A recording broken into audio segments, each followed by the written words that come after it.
నమస్కారం ఘంటారావానికి స్వాగతం. ముందుగా ప్రధాన అంశాలు. ఎమ్మెల్యేల పార్టీ మార్పుపై నేడు సుప్రీంకోర్టు తీర్పు. స్పీకర్కు సూచనలు చేసే అంశంపై రానున్న స్పష్టత.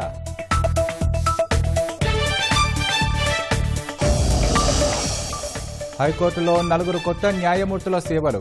కాసేపట్లో ప్రమాణం చేయించనున్న CJ justice Aparesh Kumar.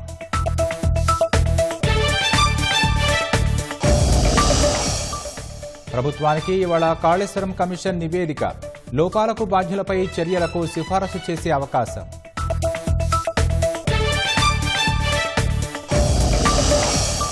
America 25% సుంకాలతో దేశార్థికానికి భారీ దెబ్బ. జీడీపీపై 2,60,000 కోట్ల ప్రభావం ఉంటుందని అంచనా. వాణిజ్యంలో దేశ ప్రయోజనాలను కాపాడుతామన్న కేంద్రం. విదేశాంగ విధానం పూర్తిగా విఫలమైందని కాంగ్రెస్ విమర్శ.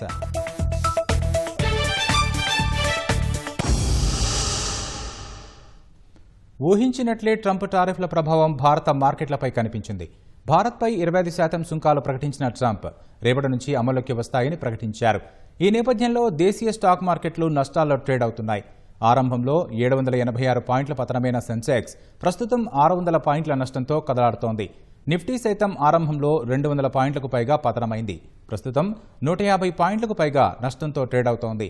భారత్తో జరిగే వాణిజ్య చర్చల్లో తమ డిమాండ్లను సాధించుకునే లక్ష్యంతోనే ట్రంప్ టారిఫ్లు ప్రకటించినట్లు వాణిజ్య వ్యాపార నిపుణులు విశ్లేషిస్తున్నారు.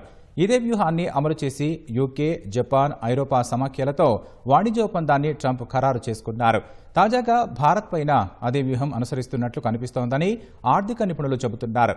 ట్రంప్ టారిఫ్ల ప్రభావం స్వల్పకాలంలో భారత ఎగుమతులు అభివృద్ధిపై పడుతుందని మార్కెట్ నిపుణులు అంచనా వేస్తున్నారు. అయితే దీర్ఘకాలంలో టారిఫ్ల ప్రభావం తగ్గుతుందని విశ్వాసం వ్యక్తం చేస్తున్నారు.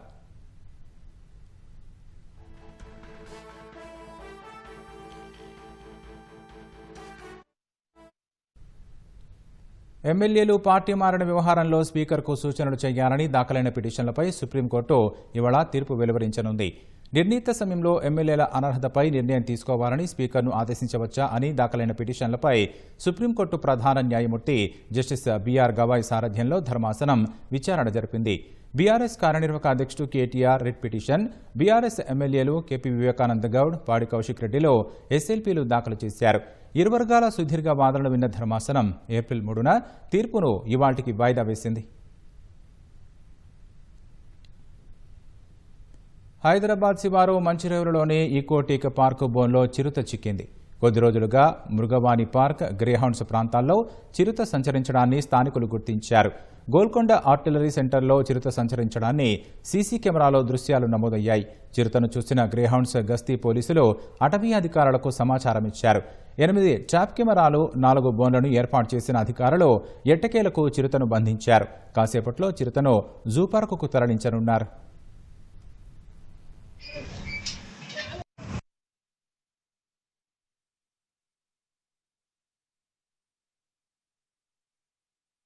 ఏం లేదు సార్, డిలే అయితే ఏమవుతుందంటే ఇక్కడ జనాలు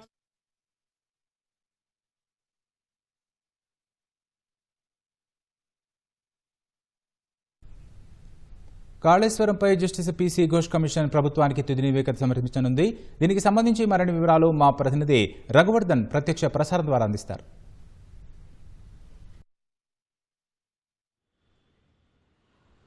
కాళేశ్వరం కమిషన్కి సంబంధించిన తుది నివేదికని ఇవాళ రాష్ట్ర ప్రభుత్వానికి అందించనున్నారు. మేడిగడ్డ, అన్నారం, సుందిళ్ల 3 ఆనకట్టలకు సంబంధించిన అంశాలపై రాష్ట్ర ప్రభుత్వం గత ఏడాది మార్చి 14వ తేదీన జస్టిస్ పీసీ ఘోష్ నేతృత్వంలో కమిషన్ ఏర్పాటు చేసింది. జస్టిస్ పీసీ ఘోష్ అప్పటి నుంచి దాదాపుగా ఏడాదికి పైగా ఈ ఆనకట్టలకు సంబంధించిన అంశాలపై విచారణ చేశారు. 3 ఆనకట్టలకు సంబంధించి క్షేత్రస్థాయిలో మొదట పరిశీలించిన జస్టిస్ పీసీ ఘోష్ ఆ తర్వాత బహిరంగ ప్రకటన జారీ చేసి అందరి నుంచి అఫిడవిట్లు కూడా స్వీకరించి వాటి ఆధారంగా విచారణ కొనసాగించారు. అఫిడవిట్లు స్వీకరించి వచ్చిన వాటితో పాటు కాళేశ్వరం ప్రాజెక్టులో భాగంగా నిర్మించిన 3 ఆనకట్టలకు సంబంధించి మేడిగడ్డ, అన్నారం, సుందిళ్ల ఈ 3 ఆనకట్టలకు సంబంధించి ఆయా బాధ్యతలు నిర్వర్తించినప్పుడు అంటే ఆ 3 ఆనకట్టలు నిర్మించిన సమయంలో అక్కడ పనిచేసిన క్షేత్రస్థాయి ఇంజనీర్లు మొదలుకొని నీటిపారుదల శాఖలోని కీలకమైన విభాగాలు, engineering chief, CDO, quality control ఇలా అన్ని రకాల విభాగాలకు సంబంధించిన ఇంజనీర్లందరినీ కూడా విచారణ చేశారు. వారితో పాటు ఉన్నతాధికారులు, నీటిపారుదల శాఖ ఉన్నతాధికారులు, ఆర్థిక శాఖ ఉన్నతాధికారులు, ప్రభుత్వ ప్రధాన కార్యదర్శులతో పాటు నిర్మాణ సంస్థ ప్రతినిధులు వీరందరినీ కూడా మొదట జస్టిస్ పిసి ఘోష్ విచారణ చేశారు. వారందరి నుంచి కూడా అఫిడవిట్లు తీసుకున్నారు. అఫిడవిట్లు తీసుకొని ఆ అఫిడవిట్ల ఆధారంగా తిరిగి క్రాస్ ఎగ్జామినేషన్ చేశారు. క్రాస్ ఎగ్జామినేషన్ చేసి వారు ఇచ్చిన సమాచారాన్ని అఫిడవిట్ల ద్వారా పొందుపరిచిన సమాచారం కావచ్చు, వారు మౌఖికంగా ఇచ్చిన సమాధానం కావచ్చు, వాటన్నింటితో పాటు వారు ఇచ్చిన ఆధారాలను ధృవపత్రాలు ఏవైతే ఉన్నాయో వాటన్నింటినీ కూడా సాక్ష్యాలుగా నమోదు చేశారు. మొత్తం వీరితో పాటు అటు ఇంజనీర్లు, విశ్రాంత ఇంజనీర్లు, అధికారులు, ఆర్థిక శాఖ, నీటిపారుదల శాఖ అధికారులు, వీరితో పాటు నిర్మాణ సంస్థ ప్రతినిధులు, వివిధ శాఖల అధికారులను విచారించిన కమిషన్ విధానపర నిర్ణయాలకు సంబంధించి నాటి ప్రభుత్వ పెద్దలను కూడా విచారణ చేసింది. నాటి ముఖ్యమంత్రి కేసీఆర్తో పాటు అప్పటి మా ఆర్థిక శాఖ, నీటిపారుదల శాఖ బాధ్యతలు చూసిన మాజీ మంత్రులు హరీష్ రావు, ఈటల రాజేందర్ను కూడా విచారణ చేసింది. వారిని కూడా క్రాస్ ఎగ్జామినేషన్ చేసి సాక్ష్యాలు నమోదు చేసింది. మొత్తంగా ఈ ప్రక్రియలో ఈ ఏడాదికి పైగా జరిగిన విచారణ ప్రక్రియలో 115 మందిని జస్టిస్ పిసి ఘోష్ కమిషన్ విచారణ చేసింది. విచారణ చేసి వారి ద్వారా సాక్ష్యాలు కూడా నమోదు చేసింది. ప్రధానంగా సాంకేతికపరమైన అంశాలతో పాటు ఆర్థికపరమైన అంశాలు, విధానపర నిర్ణయాలపై కమిషన్ ప్రధానంగా దృష్టి సారించింది.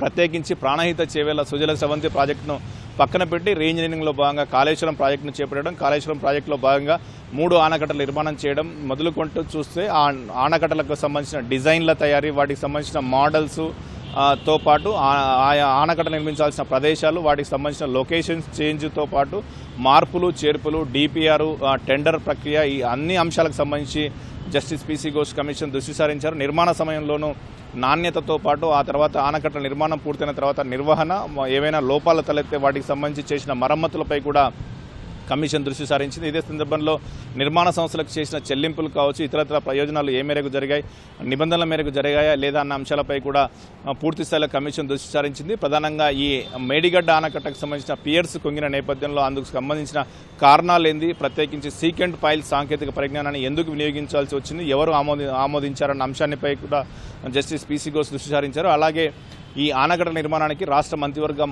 ఆమోదం ఉందా లేదా అన్న అంశంపై కూడా దృష్టి సారించారు. దీంతోపాటు 3 ఆనకట్టల్లో నీరు నిల్వ చేయడానికి ఎవరు ఆదేశాలు ఇచ్చారు, ప్రత్యేకించి ఆనకట్టలను కేవలం నీటి మళ్లింపునకు మాత్రమే ఉపయోగిస్తారు తప్ప నీటిని నిల్వ చేయరాదని కొంతమంది నిపుణులు చెప్తున్న నేపథ్యంలో ఆ అంశాలకు సంబంధించి కూడా జస్టిస్ పిసి ఘోష్ దృష్టి సారించారు. వీటన్నింటికి సంబంధించి కూడా అందరి నుంచి, ఇంజనీర్లు కావచ్చు, నిర్మాణ సంస్థ ప్రతినిధులు కావచ్చు, అధికారులు కావచ్చు, రాజకీయ నాయకులు అందరి నుంచి కూడా వివరాలు తీసుకుని వాటన్నింటినీ కూడా నమోదు చేశారు. ఇదే సందర్భంలో ఇతర విచారణ సంస్థలు, రాష్ట్ర ప్రభుత్వం విజిలెన్స్ విచారణకు ఆదేశించింది, ఎన్డీఏసీ నిపుణుల కమిటీ నివేదిక ఇచ్చింది. దీంతోపాటు కాళేశ్వరం ప్రాజెక్టుపై గతంలో కంట్రోలర్ అండ్ ఆడిటర్ జనరల్ కావు కూడా నివేదిక ఇచ్చింది.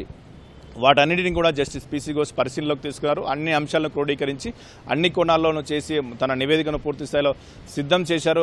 మొత్తంగా చూసుకుంటే అన్ని కోణాల్లో అటు ఆర్థికపరమైన అంశాలు కావచ్చు, సాంకేతికపరమైన అంశాలు కావచ్చు, విధానపర నిర్ణయాలు కావచ్చు, అన్ని అంశాలకు సంబంధించిన సమగ్ర నివేదికను జస్టిస్ పిసి ఘోష్ రూపొందించారు. కాసేపట్లో ఈ నివేదికను రాష్ట్ర ప్రభుత్వానికి సమర్పించనున్నారు. ఇవాళ కమిషన్ ఇప్పటి వరకు ఇచ్చిన గడువును వాస్తవానికి మార్చి 14, 2024 రోజు ఇచ్చిన సమయంలో మొదట 100 రోజులకు మాత్రమే గడువు ఇచ్చారు. అయితే ఆ తర్వాత విచారణ ప్రక్రియ కొనసాగుతున్న కొద్ది దఫాలుగా పొడిగింపు ఇస్తూ వస్తున్నారు. కమిషన్కి ఉన్న గడువు ఇవాళతో ముగియనుంది. ఈ నేపథ్యంలోనే ఇవాళ కమిషన్ తన నివేదికను సమర్పించనుంది. ఇప్పటికే కమిషన్ కార్యదర్శి, రాష్ట్ర నీటిపారుదల శాఖ ముఖ్య కార్యదర్శి రాహుల్ బొజ్జాకు సమాచారం ఇచ్చారు. కాసేపట్లో justice PC Ghosh BRK Bhavan చేరుకోనున్నారు. రాహుల్ బొజ్జా కూడా బీఆర్కే భవన్ చేరుకుని జస్టిస్ పిసి ఘోష్ నుంచి విచారణకు సంబంధించిన నివేదికను సీల్డ్ కవర్లో తీసుకెళ్తున్నారు. దీంతో కాళేశ్వరం ప్రక్రియ, ఆనకట్టలకు సంబంధించిన విచారణ ప్రక్రియ పూర్తిగానుంది. Over to studio. Hyderabad Jubilee Hills ఉప ఎన్నికలో సత్తా చాటేందుకు బీజేపీ సన్నద్దమవుతోంది. అసెంబ్లీ ఎన్నికల్లో 8 ఎమ్మెల్యే స్థానాలు కైవసం చేసుకున్న కాషాయ పార్టీ ఈ సీటును సొంతం చేసుకుని బలాన్ని పెంచుకోవాలని చూస్తోంది. ఇందుకోసం పక్కా వ్యూహంతో ముందుకెళ్లేందుకు సిద్ధమైంది.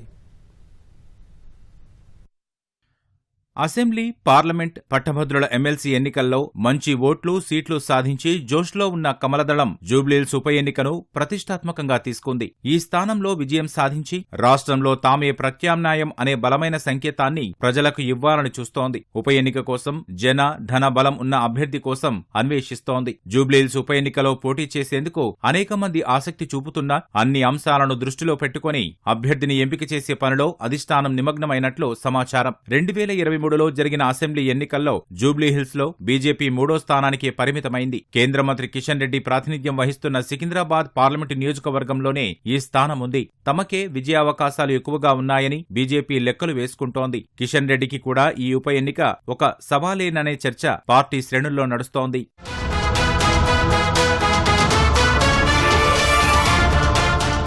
జూబ్లీహిల్స్ బరిలో నిలిచేందుకు గత అసెంబ్లీ ఎన్నికల్లో పోటీ చేసి ఓడిన లంకల దీపక్ రెడ్డితో పాటు మహిళా నేతలు జూటూరి కీర్తిరెడ్డి, వీరపనేని పద్మ పోటీ పడుతున్నట్లు సమాచారం. ఈ నియోజకవర్గంలో మైనార్టీ సహా కమ్మ సామాజిక వర్గ ఓట్లు ఎక్కువగా ఉన్నాయి. మైనార్టీ ఓట్లు తమకు ప్రతికూలం కాగా కమ్మ సామాజిక వర్గ ఓట్లను గంపగుత్తగా తమ ఖాతాలో వేసుకోవాలని బీజేపీ భావిస్తోంది. తనకు టికెట్ ఇస్తే సత్తా చాటుతానని ప్రముఖ వైద్యురాలు, బీజేపీ మహిళా మోర్చా జాతీయ నాయకురాలు వీరపనేని పద్మ అంటున్నారు. వీరితో పాటు మరికొందరు నేతలు కూడా టికెట్ ఆశిస్తున్నట్లు సమాచారం.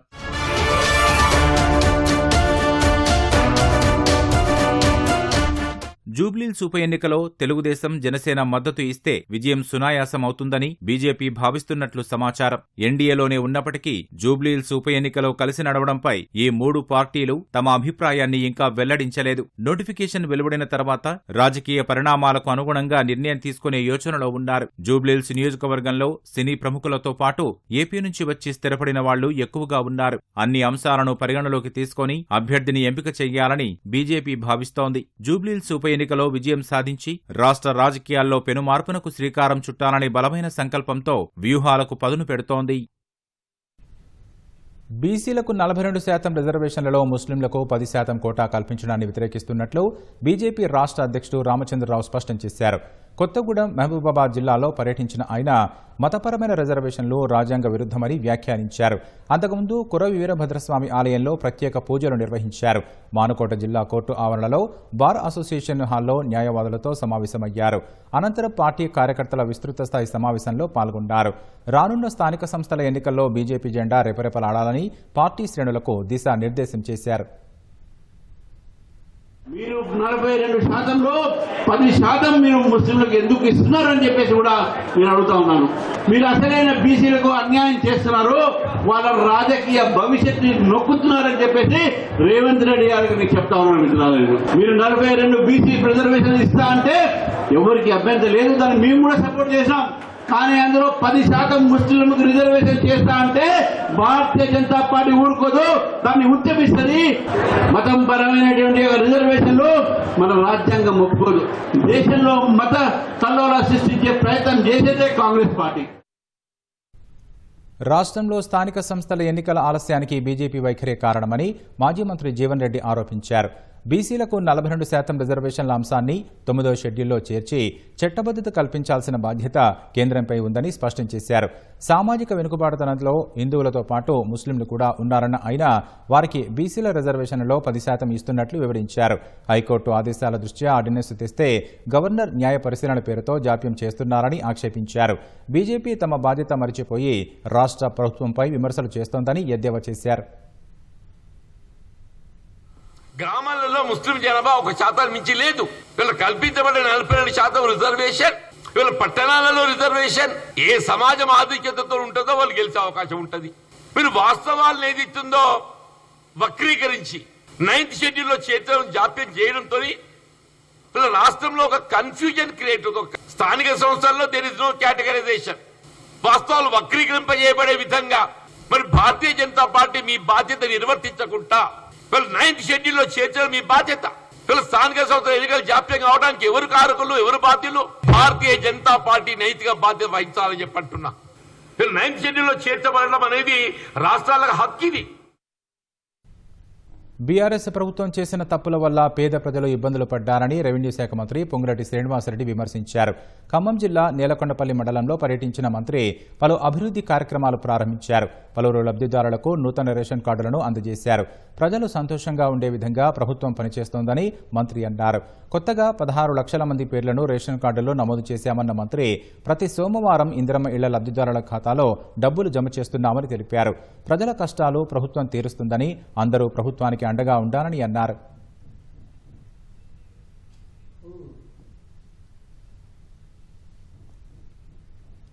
భారత్ నుంచి ఎగుమతి అయ్యే వస్తువులపై అమెరికా ఆగస్టు 1 నుంచి 25% సుంకాలతో పాటు అదనంగా పెనాల్టీ విధించడం వల్ల దేశ ఆర్థిక వ్యవస్థపై ప్రతికూల ప్రభావం పడుతుందనే అభిప్రాయం వ్యక్తమవుతోంది. ఉక్కు, అల్యూమినియం, వాహన విడిభాగాలు, రొయ్యలు, జౌళి, రత్నాభరణాలు, ఎలక్ట్రానిక్స్, స్మార్ట్ ఫోన్లు సహా కొన్ని ఆహార ఉత్పత్తుల ఎగుమతులపై ప్రభావం ఉంటుందని నిపుణులు అభిప్రాయపడుతున్నారు.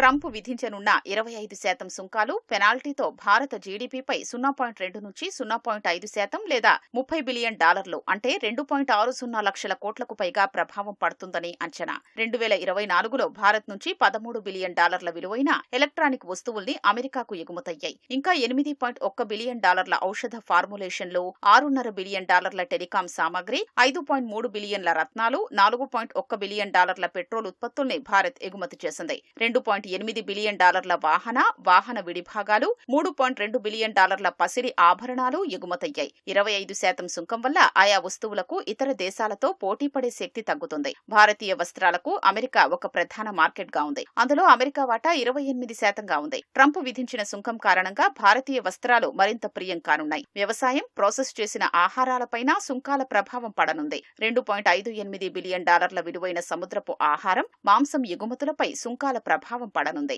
ట్రంప్ సుంకాల బాదుడుతో యంత్రాలు, రసాయనాలు, ఉక్కు రంగాలపై ప్రతికూల ప్రభావం పడుతుందని నిపుణులు అంచనా వేస్తున్నారు. ఔషధాలపై టారిఫ్ ఎంతో తెలియదు. భారత్ ఫార్మా ఎగుమతుల్లో అమెరికా వాటా 30%గా ఉంది. సుంకాల పెంపు కారణంగా అమెరికాలో భారతీయ వస్తువులకు డిమాండ్ తగ్గి ఆ ప్రభావం ఉత్పత్తి, ఆదాయంపై పడనుందని నిపుణులు చెప్తున్నారు. దీనివల్ల ఏంటంటే మనకి రాబోయే ఒక 5-6 నెలల్లో అనిశ్చిత కానీ లేకపోతే ఇబ్బందులు మాత్రం ఎదురవుతాయి. అమెరికాకి ఎక్స్పోర్ట్ చేసే కంపెనీలు ఏదైతే ఉంటాయో వాటికి అనిశ్చిత ఉండటం మూలాన అటువంటి పరిస్థితుల్లో వాళ్ళు ఎట్టా ఎదుర్కొంటారు, లేకపోతే వాళ్ళ ఉద్యోగాలు ఏంటనేది ఆ అంశం మీద మాత్రం ఇబ్బందికరంగా ఉంటుంది. దీర్ఘకాలంలో వచ్చేటప్పటికల్లా ఏంటంటే రీఅడ్జస్ట్మెంట్ అనేది జరుగుతుంది. ప్రభుత్వం జాగ్రత్తగా ఆలోచించాల్సింది, పరిశీలించాల్సింది ఏంటంటే ఫారిన్ డైరెక్ట్ ఇన్వెస్ట్మెంట్ మీద ఎటువంటి ఇబ్బంది ఉంటుందనేది. అంటే యాపిల్ కంపెనీ ఉంది, వాళ్ళు ఇక్కడ ఐఫోన్లు తయారు చేసి అమెరికా లాంటి దేశాలకు తీసుకెళ్ళి అమ్ముతున్నారు. ఇప్పుడు వాటి మీద కనుక 25% లేకపోతే 50% కనుక సుంకాలు విధించినట్టయితే ఇంకా అమెరికాలో ఉత్పత్తి చేయడానికి ఇక్కడికి పెద్ద తేడా ఉండదు. కాబట్టి అటువంటి కంపెనీలు వచ్చి ఇక్కడ పెట్టుబడులు పెడతాయా అనేది ఉంటుంది. రష్యా నుంచి భారత్ మిలిటరీ సామగ్రి, ముడి చమురు కొనుగోలు చేస్తున్నందున సుంకాలకు అదనంగా పెనాల్టీ విధిస్తామన్న ట్రంప్ ప్రకటనతో ఆయా కంపెనీల్లో అనిశ్చితి నెలకొందని భారతీయ ఎగుమతి సంస్థల సమాఖ్య ఫియో పేర్కొంది. అమెరికాతో విస్తృత స్థాయి వాణిజ్య ఒప్పందం కుదిరాకే అనిశ్చితి తొలగి స్థిరత్వం వస్తుందని అంచనా వేసింది. ఇండోనేషియా, వియత్నాంలపై మనకంటే తక్కువ సుంకాలు విధించినందున ఆ దేశాల వస్తువులతో మనం పోటీ పడలేని ప్రతికూల పరిస్థితులు ఉత్పన్నమవుతాయని ఫిక్కీ అధ్యక్షుడు హర్షవర్ధన్ అగర్వాల్ ఆందోళన వ్యక్తం చేశారు. బ్రిటన్తో జరిగిన వాణిజ్య ఒప్పందం ద్వారా కలిగే భారీ ప్రయోజనాలు అమెరికా సుంకాలతో తీవ్ర నష్టం కలగనుందనే అభిప్రాయం వినిపిస్తోంది. భారత్తో వాణిజ్య ఒప్పందం చర్చల్లో పురోగతి లేనందునే అమెరికా అధ్యక్షుడు డొనాల్డ్ ట్రంప్ విసుగు చెందారని శ్వేతసౌధం ఆర్థిక సలహాదారు కెవిన్ హాసెట్ తెలిపారు. 25% సుంకాలే ఆ పరిస్థితిని చక్కదిద్దుతాయని ట్రంప్ భావించినట్లు చెప్పారు. భారత్పై సుంకాల ప్రకటన ఒత్తిడి తెచ్చే వ్యూహంగా చూస్తున్నామన్నారు. అమెరికాలో పోటీ పడేందుకు భారత్ ఇప్పుడు తమ ఉత్పత్తుల ధరలను తగ్గిస్తుందని అంచనా వేశారు. భారత్పై 25% సుంకాలు విధించడంపై శ్వేతసౌధంలో మీడియా ప్రతినిధులు అడిగిన ప్రశ్నలకు ట్రంప్ స్పందించారు. భారత్ మిత్రదేశమే అయినప్పటికీ ప్రపంచంలోనే అత్యధిక సుంకాలు విధించే దేశాల్లో అది ఒకటన్నారు. కొన్ని ఉత్పత్తులపై భారత్ 100 నుంచి 175% సుంకాలు విధిస్తోందని ఆరోపించారు. వాటిని తగ్గించడానికి భారత్ సిద్ధంగా ఉందన్న ట్రంప్ ఈ వారాంతంలో ఏం జరుగుతుందో తెలుస్తుందన్నారు. Negotiating right now, and it's also BRICS. They have BRICS, which is basically a group of countries that are anti the United States, and India is a member of that, if you can believe it.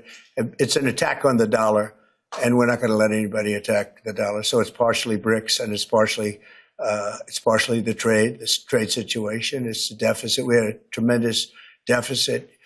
So, as you know, Prime Minister Modi is a friend of mine, but they don't do very much business in terms of business with us. Bharat నుంచి ఎగుమతయ్యే వస్తువులపై America 20% పన్ను అదనంగా penalty విధించిన నేపథ్యంలో దేశ ప్రయోజనాలను కాపాడేందుకు అన్ని చర్యలు తీసుకోనున్నట్లు కేంద్రం ప్రకటించింది. అమెరికాతో ద్వైపాక్షిక వాణిజ్య ఒప్పందం కోసం చర్చలు జరుగుతున్నట్లు తెలిపింది. ట్రంప్ ప్రకటించిన సుంకాల ప్రభావం ఏ మేరకు ఉంటుందనే విషయమై అధ్యయనం చేస్తున్నట్లు తెలిపిన కేంద్రం అందుకు అనుగుణంగా దేశ ప్రయోజనాలను కాపాడేందుకు తగిన చర్యలు తీసుకోనున్నట్లు వెల్లడించింది.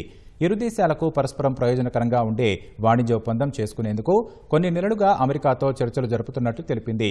ఆ లక్ష్యానికి కట్టుబడి ఉన్నట్లు వాణిజ్య పరిశ్రమల శాఖ ఓ ప్రకటన విడుదల చేసింది.